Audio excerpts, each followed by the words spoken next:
Hello, everyone. My name is Jessica Porras, and I'm the Senior Manager for Education and Outreach at CAQH Core. Welcome to our CAQH Core Participant Forum. Next slide. I'd like to mention a few logistical items. A copy of the slides and the recording for this webinar will be emailed to you in the next day or so expect that on Monday. Also, we will have time at the end of today's program to respond to your questions. I encourage you to submit your questions at any time during the webinar by typing them into the questions panel on your dashboard. Next slide. We have a lot to cover during this forum. We will start off with an overview of CAQH core accomplishments and then walk through our goals for 2019. We will then share some updates from our core certification program. And after that, we'll move on to future operating rule development, including the latest from the work our participants have undertaken on prior authorization. Next slide. I would like to thank our guest speakers, in particular, CAQH Core Board Chair, Dr. Susan Turney, President and CEO of Marshfield Health Clinic, as well as CAQH Core Board Member, Jason Dimitrios, Vice President of Health Plan Operations at Centene. And now let's get started. I'd like to introduce our first speaker, CAQH Core Director, Erin Weber. Erin? Thanks, Jessica, and happy Friday, everyone. We appreciate you joining us in a late afternoon call, unless, of course, you're on the West Coast, right before the weekend. But just wanted to share a little bit of background about this call and why we felt it was important. The CAQH Core Board has been thinking through how to ensure core stays relevant and efficient as we kind of move forward and evolve, and as such has approved several different changes to our processes and scope over the past year that we wanted to first share with the participating organizations themselves. And so we have invited Sue and Jason to help facilitate that discussion with everyone, as well as Bob Bowman, April Todd, and myself will share some of this new information. We are really excited about 2019 and what the future holds for CORE. We hope that you all are as well. And with that, I'm going to kick this off with a discussion of some of our achievements from 2018.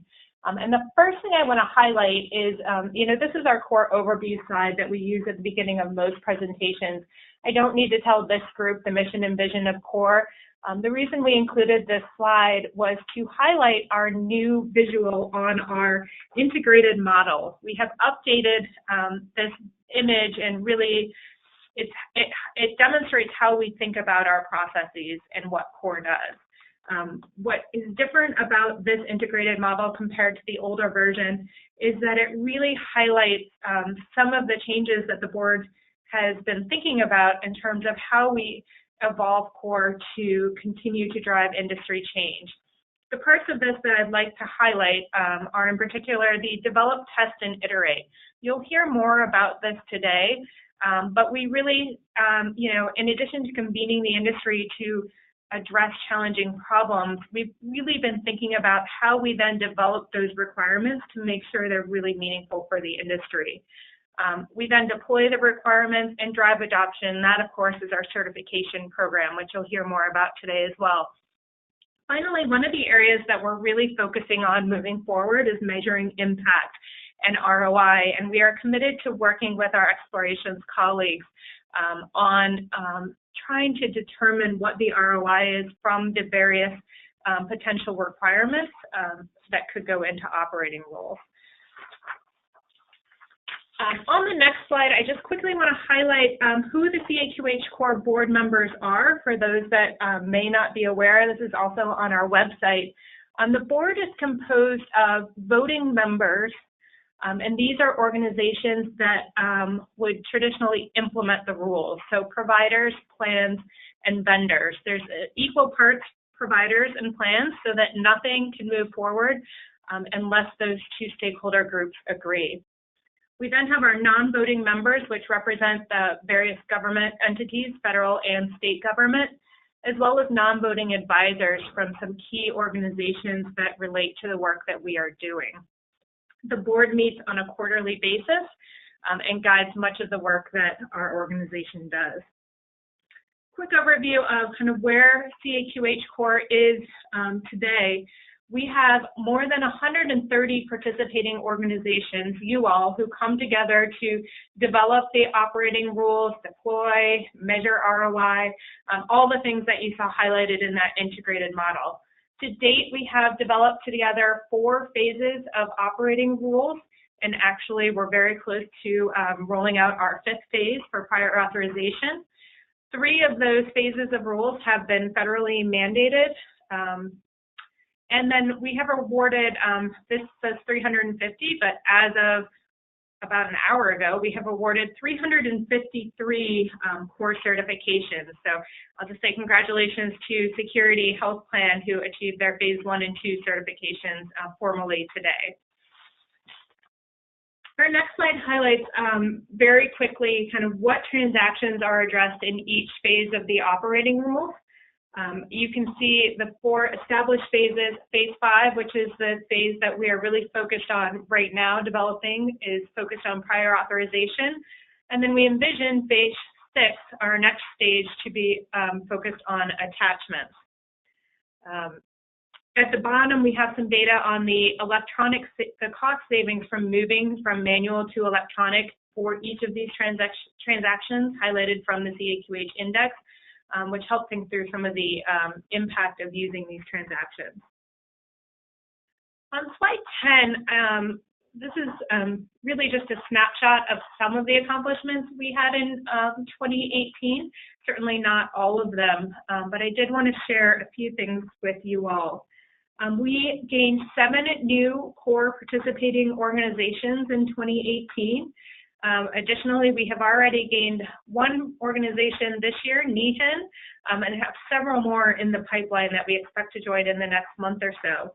Our retention rate for participating organizations is over 95%, and so that number means a lot to us, and we appreciate your continued commitment to our initiative.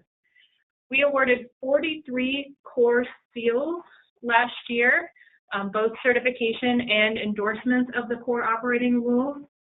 We drafted 2 new operating rules, the phase 5 rules. We published 3 versions of the core code combinations as part of the maintenance efforts for phase 3. We completed 42 interviews with you all, the core participating organizations and other entities across the industry, as part of our attachments environmental scan to really understand where the challenges and opportunities are to help move attachments to a more automated electronic process. And finally, we conducted 17 webinars last year and had over 7,000 individual registrations across those webinars. So there is broad industry interest in the work that we are doing, and we are excited to produce even more webinars and content next year. Before I turn it over to Sue to talk a little bit more about the benefits of participating and our 2019 goals, just wanted to highlight some of the CAQH index data. As you are probably all well aware, the report for 2018 came out last month, and we're seeing some positive numbers across the industry in terms of adoption of electronic transactions. You can see in particular there are now 3 transactions, eligibility, claims, and COB that are now being conducted over 80% electronically. Lagging still, of course, prior authorization, and that's part of the reason that transaction has been a real priority for CORE over the past few years. On the next slide, I think the most exciting thing that came out of the index is that this was the first year where the total potential savings opportunity from moving the industry from manual transactions to electronic transactions actually decreased. So while we saw the total volume of transactions overall increase, we are becoming more efficient at conducting administrative transactions, and that's really exciting. If you're interested in participating in the index, we have several core participating organizations who are very much engaged. I would encourage you to reach out to us or the explorations team at the contact information on the slide. With that, I'm going to turn it over to Dr. Sue Turney, our CAQH Core Board Chair, to talk a little bit more about core participation and our goals for this year. Sue? Well, thank you, Erin, and certainly welcome, everyone. I really appreciate you joining the call and allowing us to share what I believe is some really good news around the work that we're doing. And I certainly want to acknowledge the CAQH staff. This wouldn't be possible without them, as well as your ongoing commitment as a participating organization. So I'll go to slide 14 now and talk just a little bit about some of the benefits of those of you who are currently participating organizations. And as we recruit more, I think, organizations, the more you know, the better. We know that core participants are very active, have a lot of influence and a voice in the rural development process that will continue, and we appreciate those who do actively engage with us. There are a lot of other benefits to participating, certainly influencing IT policy through the work that we do, our public forums, industry commentaries, and other work groups that we have. Also contributing to the impact assessments through participation in the pilots and the ROI studies. This gives you a great opportunity for networking and also the ability to access exclusive content through core participant meetings. Another thing is that the activities supported through a combination of core participation fees, certification, and CAQH member fees is that, again, we are in this together, and I think that this gives everyone being part of the solution is mitigating some of the problems we experience in our industry. The one thing that we did talk about is the fees, and it's important again that 2019 is the first year that we've increased our fees since we began 15 years ago. We're doing more. Sounds like healthcare. We're doing more with less. We are continuing to ensure that CAQH Core is bringing value to the industry. We're adding new features, approaches that are all supported by the fee updates, and that will continue. Now I'll have you flip to slide 15 because I think it's important to understand the direction. On that slide, you'll see a very high-level summary of the things that we're going to be involved with in 2019. First goal, which is to effectively serve as a gold standard industry certifier for operating rules and underlying business standards. Our target of efforts will be to increase certification for phase 3, phase 4, Medicaid, and dental, and also to modify the process to increase value and adoption. And we'll talk a little bit more about this later in the discussion. For the second goal, we will evolve CAQH Core integrated model around rule writing, certification, outreach, education.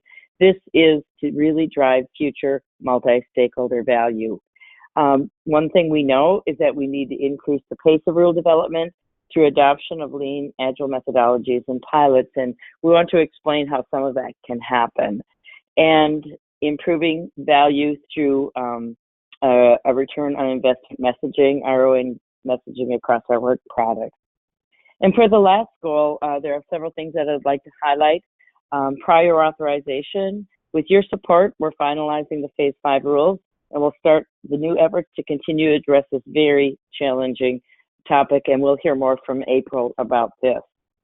For attachments, we've launched an advisory group this year to begin scoping the rule authority around opportunities that exist based on the recently completed environmental scan that will help to address any of the proposed regulations. We also have the value-based payment initiative. This advisory group, which was actually launched in January, is evaluating potential rule opportunity areas for a subgroup to develop some requirements for later this year.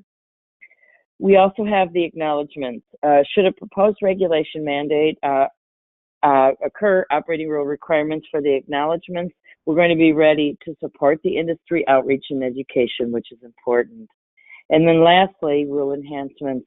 We are going to continue to meet our maintenance requirements for the existing rules, and we'll also begin planning for enhancement to the other rule requirements, such as the connectivity rule. So it's new maintenance and really anticipating what the future might look like. So at this point, I'm going to turn it over to Bob, who's going to launch a discussion of the updates to the core certification policies that were approved by the board. And then I think he's going to hand it back for some other updates. So I'll turn it over to Bob. Thank you. Great, thank you, Dr. Turney. And just as Dr. Turney mentioned, we do want to provide a quick update on our core certification. So on the next slide, you'll see that as many of you know and have gone through the process to date, core certification is a robust way and means of which every stakeholder type within the industry can actually go through the certification process and have that assurance that their systems, their applications, their software meet and exceed the core rule requirements. These requirements in the testing process were all developed by the industry, by you, and so it makes a very valid kind of test, right? You set up the testing requirements, the rubrics, the test scripts, and the means and modes of how to actually prove that those systems and applications are actually in conformance and compliance. It does require EDI testing. You are conducting the transactions. So we do have experts in that field, in that area, that will support the testing. Whereas CAQH Core, we just act as an administrator for the certification seals. We process the paperwork, the applications, the fee, the test results, and validate that everything was passed, and then we certify that organization by issuing the core seal. On the next slide, you'll see that we do have very specific requirements from within our certification process. But what we wanted to do in 2018 was really look at how other entities within the health IT certification landscape process their own certifications. We did that through this landscape report. We did look at these 9 different organizations and try to conduct an assessment of how we at CORE can really update, revise, trend our certifications in comparison with these others that are also kind of world-class organizations that allow for and certify health IT systems. So we completed an environmental scan, we did a complete assessment, we looked at the best practices, the common themes, trends, use cases that applied for health IT certification programs.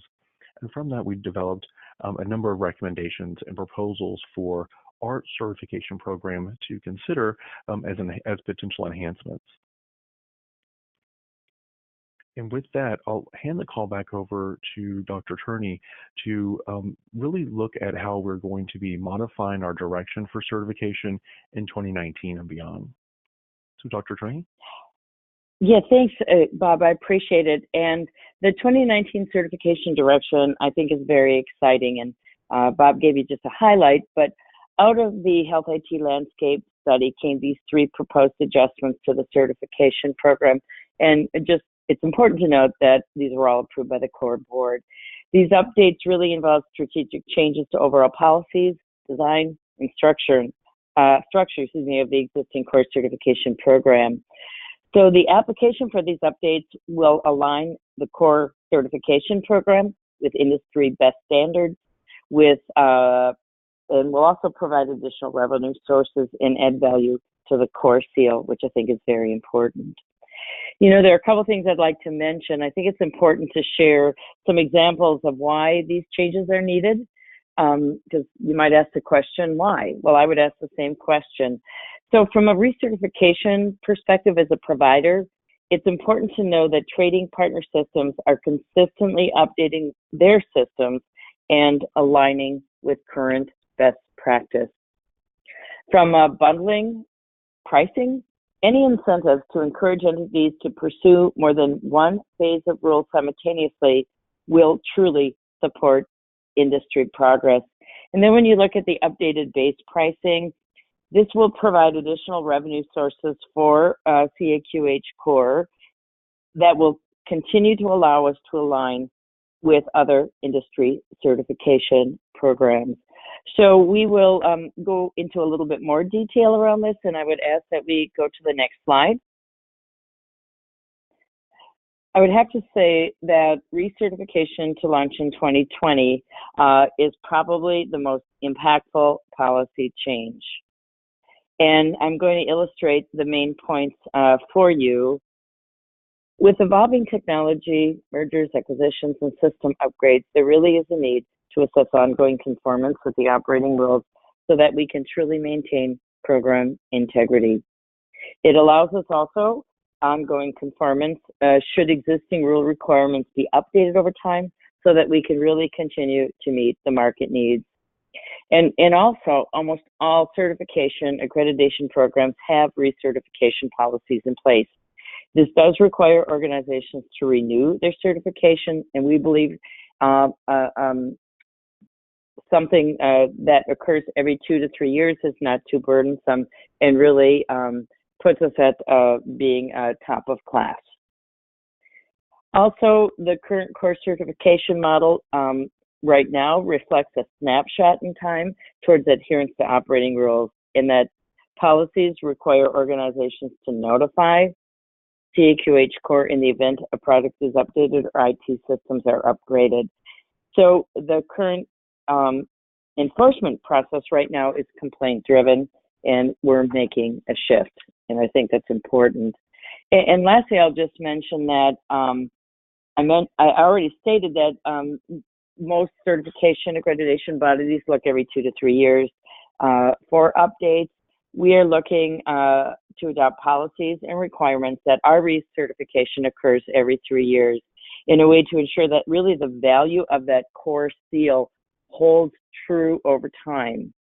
So policy development on this will occur in 2019, and we'll provide more detail later this year with all of the participants and public on how this process will work. And again, taking into account that not everyone operates on a calendar year, and be mindful of some of the budget cycles that many of the organizations have.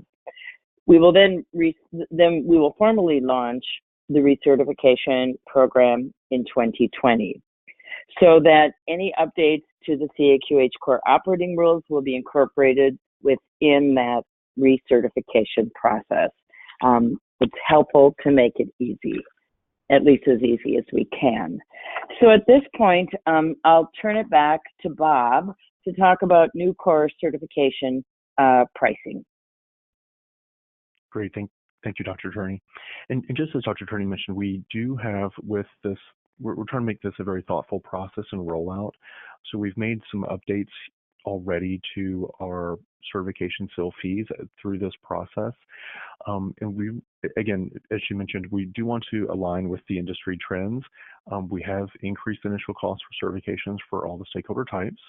And also, this is the first time that we've ever increased our fees since for about 15 years. So this is the very first time we've ever done this.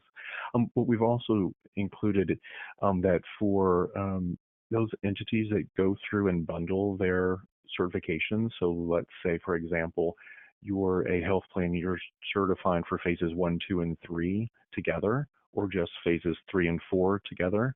There will be an additional discount applied to that. So it's not all of each of these fees added and compounded on top of each other. There are very specific discounts related to that bundling certification. The recertification process that has also been mentioned, the initial fee will be cut in half. It's a 50% discount off the initial certification fee as well. So the fees range from $6,000 to $9,000 for almost every entity type, other than for providers, which are $750 to $2,250. Again, there is no fee for any federal or state government entities that go through the process. And we do recognize the ENAC certification or the ENAC accreditation with also a 10% discount for clearinghouses that also go through the core certification process. So again, we're really trying to roll this out and really make sure that the industry is aware of the changes. You'll hear a lot from us over the next 18 months to 24 months as we roll this program out in the process. And we'll be working with each of you that have already obtained a seal and making sure that our messaging is very clear and what kind of support services that we can offer. As we always do, much of our services are for free, They're available on our website. We have tools and mechanisms that we can help with this process as smoothly as possible. But any feedback that you as core participants have for us on the process and what other supporting tools that we can develop for you, please let us know, because we definitely want to make sure that we can meet you guys where you're at. And with that, I'll hand the call over to Jason for our next update. Thank you. Good afternoon. This is Jason Delamitros. I'm a core board member and also work for Centene Corporation, and appreciate the opportunity to talk about some policy changes we're making around operating rule development to ensure that they're updated timely and meet the industry needs. So I'm going to walk through some of the updates made to address this topic. If you could go to slide 23, please. I think as everyone's aware, the pace of change in the industry is accelerating rapidly. And historically, CAQH core rule development took about a year and a half to 2 years from launch. And after doing an environmental scan, as well as getting input from the National Committee on Vital and Health Statistics, the core board decided to make some changes to rule development that will tighten and accelerate the timeline and adopt agile methodology, which many organizations have already adopted, and address topics in a continuous manner for development and incorporate feedback that can also have ROI measurement and development through some pilots that won't take as long as has historically happened. So April's going to walk through some examples later in the presentation around prior auth, but I wanted to walk through actually how we plan to integrate these. And if you could go to slide 24, please. As most people know, historically, the rule development has been done in a linear fashion, right? So there's been research, development, a voting consensus process, and then deployment. And what we're wanting to do is actually deploy in parallel an agile approach, which again, many organizations have adopted in IT and process development. And an agile methodology will allow us for a shorter iteration, launch and learn, and get feedback to shorten the time frame for deployment and development. One of the things that we're historically been limited with is the strong consensus that's required before rule development can be finalized. And we're looking here to basically achieve some balance with speed and historic consensus building so that we can have some rules go down the traditional approach, but others take more agile approach and be deployed much faster. And so after some consideration, and if you could go to slide 25, you can see that there's going to be some parallel.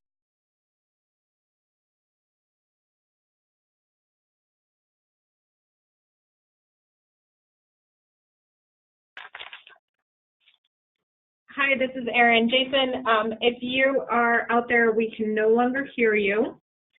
So maybe either dial back in or I will keep the presentation going though. Let's see. Hey, it's Jason. I'm sorry. Oh, there you are. Great.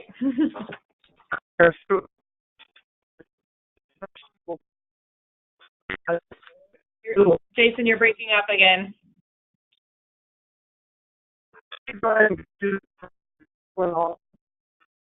Jason, you're breaking up.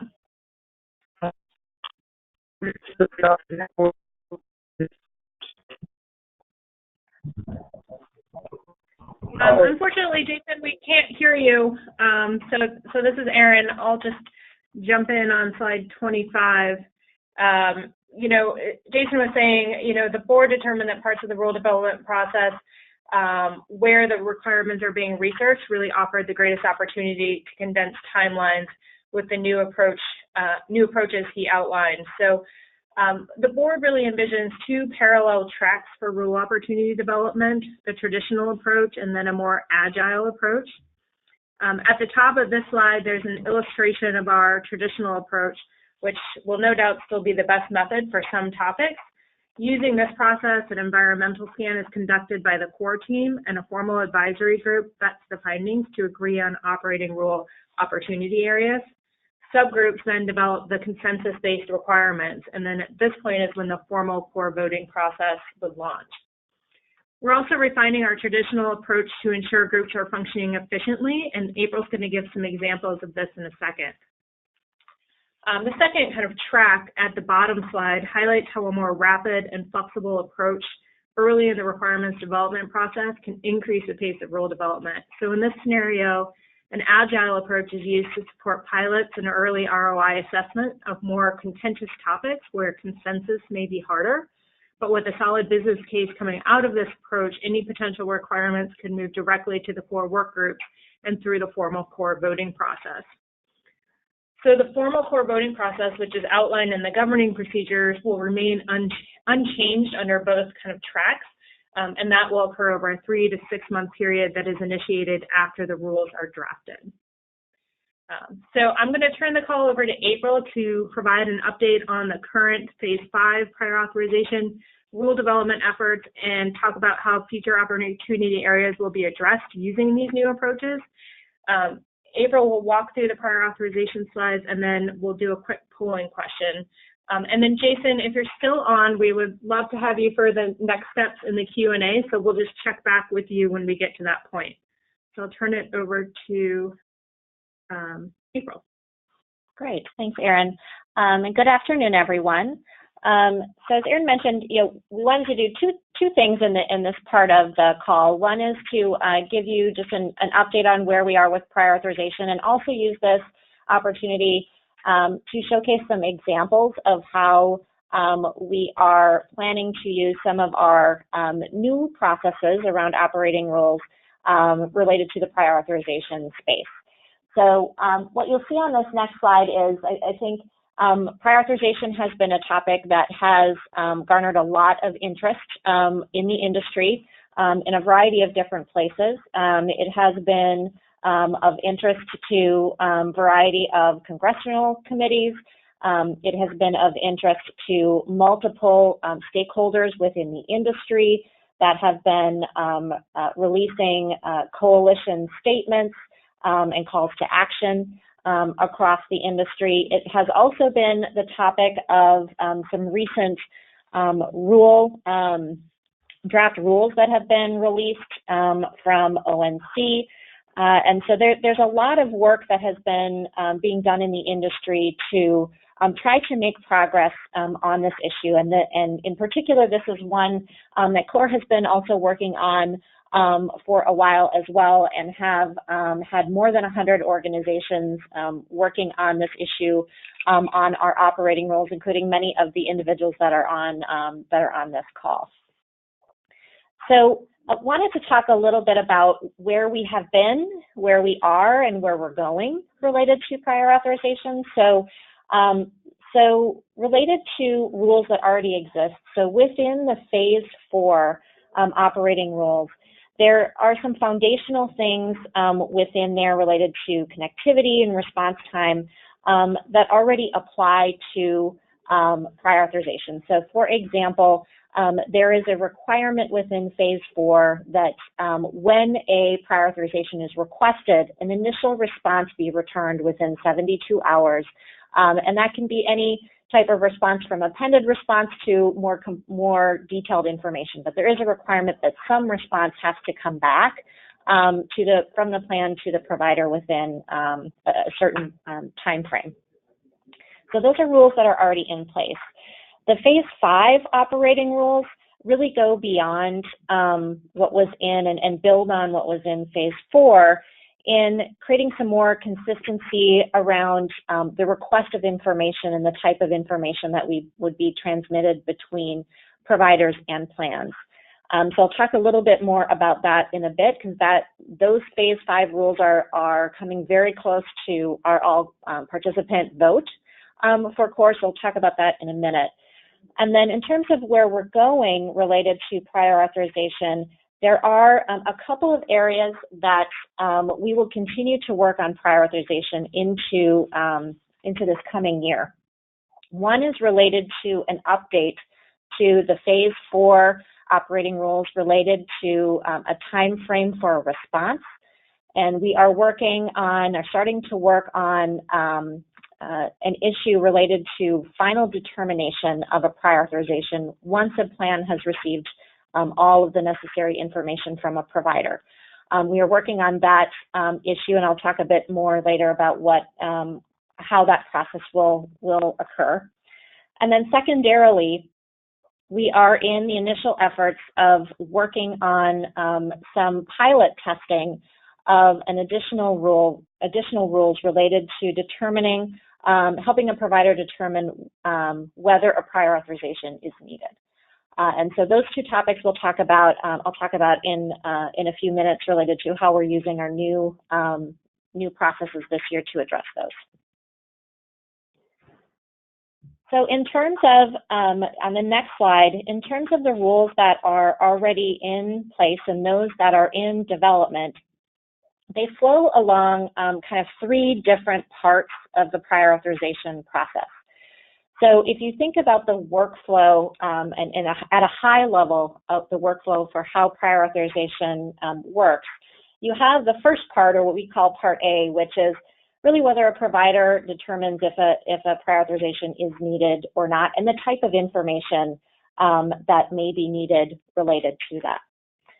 Secondly is a part of the process where the provider and the health plan are exchanging information. This is the back and forth where the health plan is requesting information and the provider needs to send information related to that prior authorization. And then the third part at a high level, Part C, is where the health plan is reviewing all that information and approving or denying a prior authorization request. So at a high level, those are kind of the three buckets of how we're looking at prior authorization. Underneath that, what you'll see in the notations here with the white stars and the blue stars are the areas where there are requirements already in use related to Phase 4, and those are the white stars in those particular areas. And areas in the blue where there are rules that would apply to prior authorization in Phase 5. And so you'll see those along the path here as well. So where we are in the process for the rules, and particularly those related to Phase 5 that would add to the Phase 4 rules that are already in process, is we are currently near approaching level 3 of the process for approving operating rules.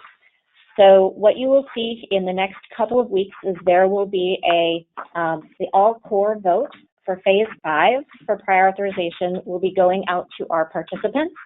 And you will hear from us both now and later encouragement to participate in that vote and our process for evaluating and progressing on operating rules.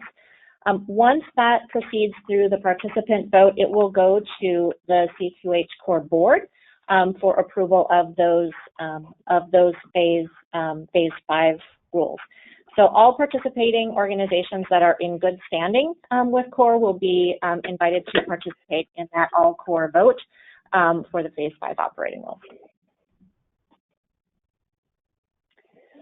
Next, I just wanted to provide an update on a broader time frame of where we are with Phase 5. So as I just mentioned, the voting process is coming up soon, and we anticipate that would conclude at the end of, in the April timeframe. And what you will see in May through the remainder of this year is that the rules as approved would be available for implementation by the industry, as well as the ability to go through a certification process to make sure that you as a participant in the industry are compliant with the rules that are part of Phase 5. And so there is work that would be done and the ability to build and test the test suite related to Phase 5 for prior authorization. Okay. So next I wanted to talk about beyond Phase 5, the two areas that I mentioned that we will be working on in 2019 that are extensions to and additional work beyond what we have already done related to prior authorization in Phase 4 and Phase 5. So the first area is related to Phase 4. And again, what we are doing related to Phase 4 is that we will be launching a task group related to the phase 4 response time requirement for prior authorization. And really what we are looking for here is to make an update to the phase 4 rules that would look at a requirement for a timeline for when a final response would be provided for a final determination on a prior authorization. So this is when a health plan has received all of the information that they need to make a determination on a prior authorization, a time frame for once all that information has been received, when a final response needs to go back to a provider. So we are working on that, and we'll be putting out a call for task group participants to participate in that task group. What we are doing for this task group is this is going to be a call for subject matter experts. And given the content of this rule, we are looking for not only subject matter experts, but also for executive sponsors. Given that this has a bearing on an organization's business process, we want to make sure that we are that the organizations that are participating and the individuals that are participating have executive level sponsorship to be participating in this initiative. So the call that we put out for participants will be more specific than some of the past calls that we have put out for technical and subject matter expertise on our particular rules. The second area that we will be working on this year related to prior authorization is starting a pilot process or using our new process around piloting the impact of operating rules. And this will be in the area of determining whether a prior authorization is required and needed. And so we are in the initial stages right now of talking with organizations that may be interested in working on this pilot. And that includes plans, providers, and vendors within this space. We will be putting out a broader call for individuals that would be interested in participating in this pilot as well. And that will include more detailed information around what the requirements would be for participating in this pilot to test some rules related to helping a provider determine whether prior authorization is needed.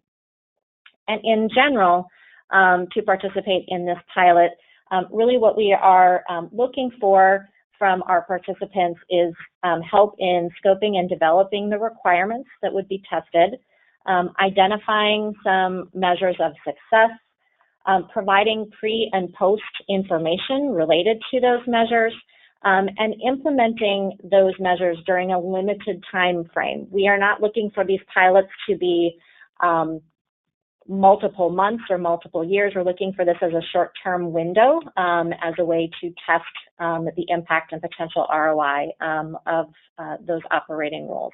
So you will hear more information from us on this coming out soon, but wanted to give you a heads up that we are in the initial stages of planning through this. All right, I will hand this over to the team. Thank you, April. So on the next slide, we would like to hear from you all on the call.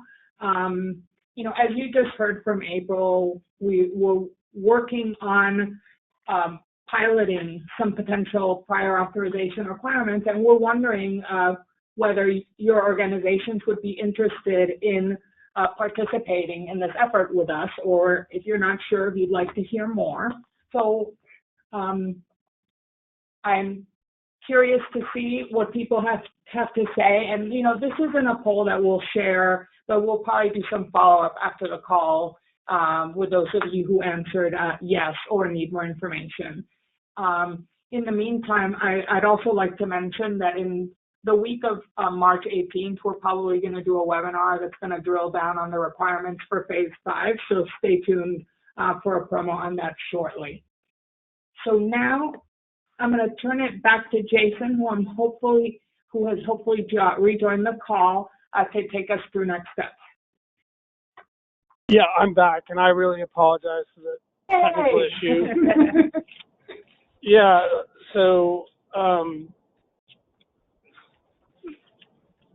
So in terms of next steps, and we're on slide 36, is that right? Yeah. That's right. Okay.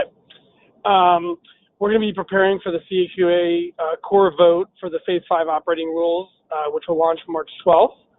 And we're going to be hosting a webinar for participating organizations to review the operating rules, the details of the requirements, and information on how to cast your vote as a participating organization. And what we'd ask is to have internal conversations within your organization so that we can plan for Phase 4 and Phase 5.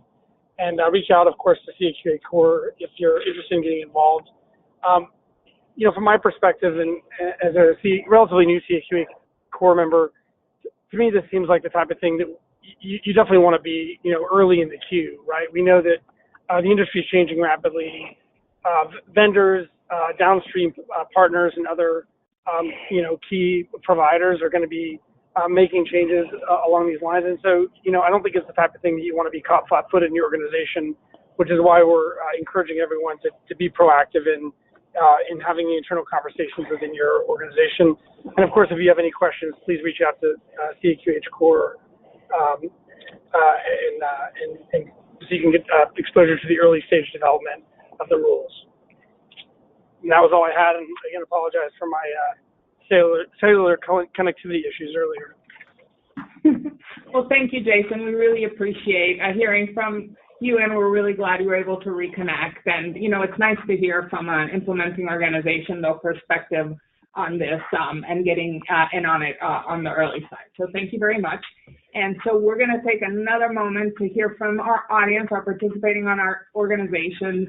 You know, we spent a lot of time thinking about you all and trying to deliver value. And so we just want to know, you know, from these options on the screen, and this is select all that apply, but which ones of these do you value the most from your perspective, are most helpful to your organization?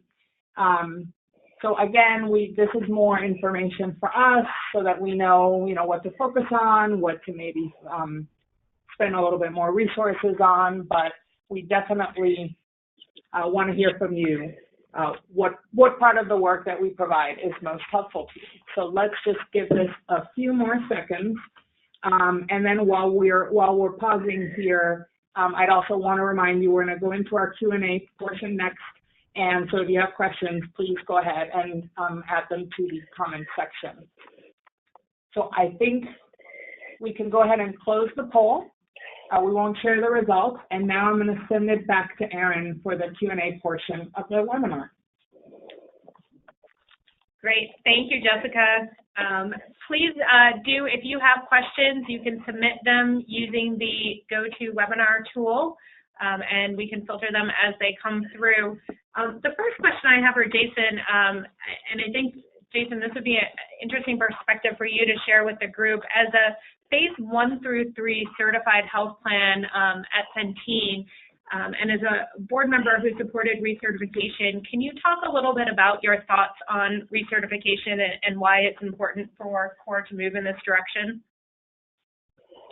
Yeah, this is payback for my earlier technology issues. So here's kind of my perspective on it.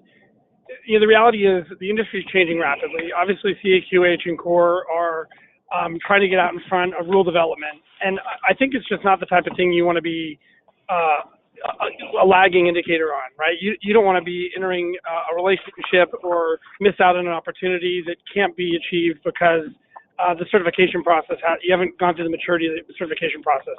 So in the downside, you know, the risk of, there's no downside risk of doing it. But I think as things change so quickly, there's opportunities that, you know, basically every organization wants to make sure they're well positioned to take advantage of. Great, thanks, Jason. The next question that has come in, and I'm going to throw this one over to you, Bob, is if we could provide a little bit more detail about the findings from the environmental scan, and specifically, how are they going to be shared, and how can someone get involved in the work moving forward, and generally, what's the time frame there? Great question. I think that what we've really done with the environmental scan is work really closely with the industry, particularly with the core participants. And I think that the intent is for us to write a white paper that we can share with the industry. So there'll also be some additional education. You'll see this as a common theme from here on out in probably many of our webinars and workshops and conference sessions that we'll be hosting for the next part of this year, where we're going to share the findings of exactly what the industry is doing today, what they think they should be doing tomorrow, and then how we get there, right? Because much of our intent, our vision and mission is to really look at the IT infrastructure, look at the data content, find the best path forward to ensure that we can optimize savings and more efficiencies as we try to communicate better with those interactions between a provider and a health plan. So lots of things to come. We're preparing that white paper now, and we'll be preparing additional education materials for the industry moving forward. Great, thanks. And this question will go to Bob and April, on recertification, mentioned notifying CAQH in the event a product is updated or an IT system is upgraded. To what degree of upgrades does this apply? I'll answer this at a high level and then offer it up to Bob for something that is more technical. I would say that, if there's any question at all around what you should report, we would encourage you to report any of those system updates. I think each system might have its own unique change that would be helpful for us to know and to advise on any reporting of that information. But Bob, if you have some specific examples for this question, that would be great. Yeah, definitely. And I think that part of this is going to be getting some feedback from the core participants that are part of these stakeholders. Today, the process does require any vendor that has a version of a software that goes through versioning, 1.0, 2.0, 3.0, that every version has to go through that certification process, every new version. So that exists today. Unfortunately, it doesn't exist for clearinghouses or health plans or providers that might do that similar kind of migrations or system upgrades. Many health plans have 2, 3, or 4 different system cycles that they do all of their testing and remediation and migrate the new programs up many times a year. We've always assumed in the HIPAA pledge that you're signing as a core participant as you go through certification. You're pledging that kind of on your honor that you're ensuring that your systems and applications still are in conformance and compliance with the operating rules. So this is a way to ensure that, for those plans that may have been early adopters for certification, the recertification program has lots of benefits in assuring that your systems have been going through that internal testing and verification process. I think it will be part of the feedback that we'll receive as we develop this program this year. And that's really what we're doing this year, is we're going to be developing that program this year and rolling it out next year. So we'll be working with the core participants to find out what is the best method to ensure that we are tackling the issues and the concerns, right? Much of this is about concerns of ensuring your systems is in conformance and compliance.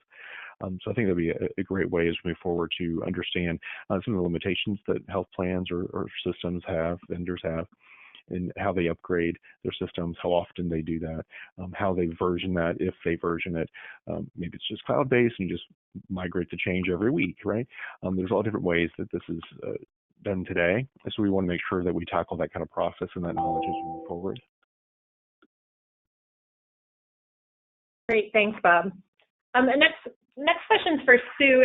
If you're still on the line, Sue, you've been a board member for CAQH Core for a long time, and I'm curious, what are you, of these new changes and new things coming down the pike, what are you most excited about? That's always a good question. Today, this hour, right?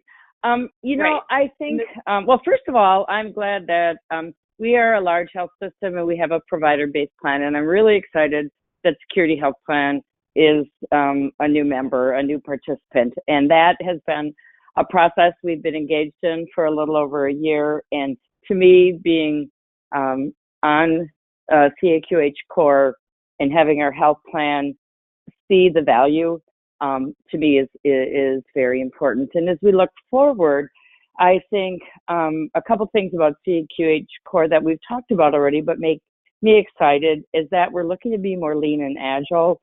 We're still doing the diligence around the work, but we have to be responsive to the marketplace. And as we think about prior authorization as an example, knowing that this is just one of many things we're going to have to think about as we go forward, and being a little more futuristic. So I think I'm proud of my organization. I'm proud of CAQH Core thinking differently in remodeling the work internally to be responsive to the industry, and really working on things that are incredibly important for all stakeholders that are on this call, and thinking about what future opportunities exist to really streamline the work that we all have to participate in. Thanks, Sue. I think we have time for one more question before we let folks go. And the question is around, what is the timeline for the Phase 5 vote? So for those organizations that participate in the final vote, the implementing organizations, what is the timeline? And I might actually throw that question to myself. As April mentioned, the vote is going to launch on March 12th. And so we will send out some formal announcements around this in the next week. And the vote will be open for 3.5 weeks. So it will close on April 3rd. And that should give you enough time to review the rules and the policies internally with your colleagues, and then be able to cast your vote. And as always, if you have any questions on the processes, let us know. You'll also be seeing a promo coming out in the next week or so for a webinar on March 12th, or I'm sorry, it's not March 12th, for our webinar in early March on the very details of the rules. So if you want kind of a quick learning session, that will be available as well, and it will be recorded and shared with the group. I think that's it. So with that, I want to thank, our speakers as well as our audience for being here with us today. On this slide, you have some you have our website. You can look for more information, or also a way to contact us via email. We really appreciate and value all of our participating organizations, and we really are glad that you're here with us today.